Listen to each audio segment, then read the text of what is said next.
Good morning students.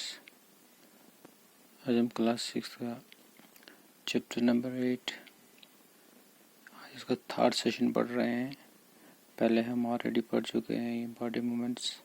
तो आज का टॉपिक है हमारा locomotion in vertebrates and invertebrates. जो लोकल मोशन होता है वो वर्टिब्रेट्स में और इनवर्टिब्रेट्स में कैसे होता है। तो सबसे पहले हमें पता होना चाहिए कि वर्टिब्रेट्स क्या होते हैं। वर्टिब्रेट्स होते हैं जिनको बैकबोन होती है और इनवर्टिब्रेट्स वो होते हैं जिनको बैकबोन नहीं होती। तो लोकोमोशन होता क्या है। सबसे पहले लोकोमोशन क्या होता है। Most animals can move from one place to another. This type of movement is called locomotion.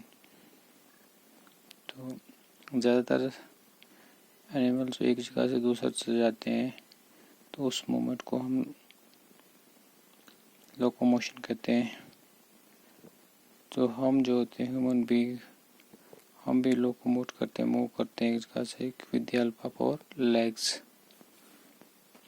Vertebrates, animals that have vertebral column are called vertebrates. All vertebrates move with the help of bones and muscles. अब इसमें example जैसे fish है, snacks है या human being है, सभी vertebrates में आते हैं क्योंकि इन सबको बैकबोन होती है। अब हम थोड़ा डिटेल में स्टडी करेंगे कि वर्टिब्रेट्स जो होते हैं वो मूव कैसे करते हैं। तो सबसे पहले हम स्नेक की एग्जांपल लेंगे क्योंकि स्नेक भी एक वर्टिब्रेट है। तो ये कैसे मूव करता है इसके बारे में हम पढ़ेंगे। Snakes can move very fast due to the flexibility of the backbone. जो स्नेक होता है वो बहुत फास्ट मूव करता है क्योंकि जो उसकी बैकबोन होती है वो फ्लेक्सिबल होती है। उस फ्लेक्सिबिलिटी की वजह से वो बहुत फास्ट मूव करता है। The snake's vertebra column is made up of 100 to 400 vertebrae that are connected by the ball and socket joint. तो जो स्नेक की वर्टिब्रल कॉलम होती है वो बनी होती है 100 to 400 वर्टिब्रा मिलकर, और वो बॉल एंड सॉकेट जॉइंट होता है उसमें, जिसकी वजह से वो इतनी फ्लेक्सिबल होती है। Strong muscle are attach to the ribs, vertebra and belly scales are responsible for the flexibility of the snake body।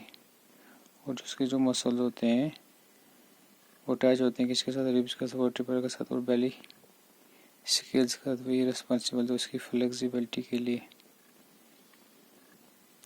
A snake moves by throwing its body into loops on alternate sides। तो इस moment में ऐसे moment करता है वो snacks, opposite direction में अपने loops को डालता है। तो ये था स्नेक की एग्जांपल। तो नेक्स्ट है हमारी दूसरी जो वर्टिब्रेट्स है fish.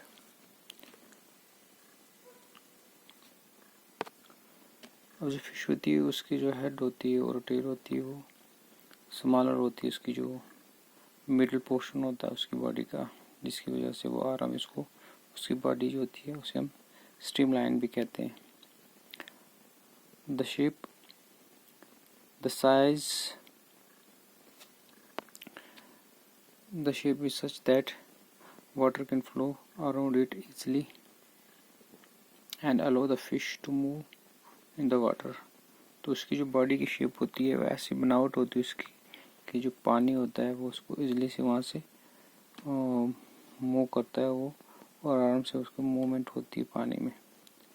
The skeleton of the fish is covered with strong muscle. जो उसका स्केलेटन होता है वो बहुत स्ट्रॉन्ग मसल से बना होता है। During the swimming muscle makes front part of the body curve to one side and the tail part swings towards the opposite sides. और जब वो स्विम करती है उसका जो मसल वाला पोर्शन होता है वो पॉड कर्व करता है एक साइड में, और दूसरा जो टेल वाला पोर्शन होता है वो ऑपोजिट साइड में मूव करता है, वैसे वो स्विम करती है।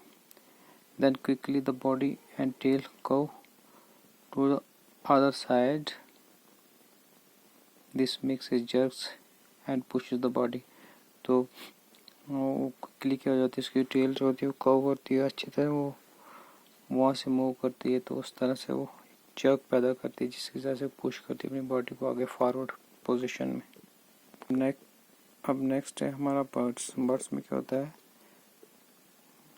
A smooth streamline body offer little resistance to the flow of air. उनकी बॉडी का शेप होता है तो उसमें इतना फ्लो एयर का होता है, जब वो उड़ते हैं तो फ्लो होता है, आराम से उड़ सकते हैं वो।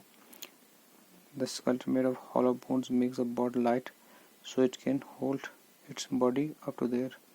जो बर्ड्स की बोन्स होती हैं वो खाली होती है, हॉलो होती हैं, इसकी वजह से उनका वेट जो होता है वो कम होता है और वो आराम से हवा में उड़ सकते, अपनी बॉडी को उड़ा सकती हैं। Big strong flight muscle attach to the wings that helps to flip its wings. जो उसके मसल्स होते हैं विंग से वो बहुत स्ट्रॉन्ग होते हैं, जिसकी वजह से वो फ्लिप करती है और उड़ती है।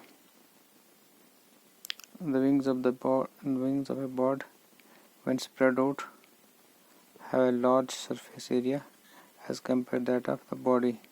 हाँ, जो विंग्स होते हैं जब वो उड़ते हैं तो उसका वो बहुत ज़्यादा एरिया कवर करते हैं as compared to their body, उनकी बॉडी के मुकाबले, जिसकी वजह से ये होता है कि वो उड़ सकते हैं, फोर्स ऑफ ग्रेविटी के अगेंस्ट वो उड़ सकते हैं। तो ये तो बातें थी वर्टिब्रेट्स के बारे में और इनवर्टिब्रेट्स के बारे में। इनवर्टिब्रेट्स हमने बताया, इनवर्टिब्रेट्स होते हैं जिनमें मसल्स होते हैं, बोन्स नहीं होती उनमें, वो बैक बोन्स नहीं होती। तो इसी तरह से हमारा जो ये लेसन था ये कंप्लीट हो गया। अब नेक्स्ट सेशन में हम इसके क्वेश्चंस वगैरह जो भी होंगे वो कंप्लीट करेंगे। Bye students.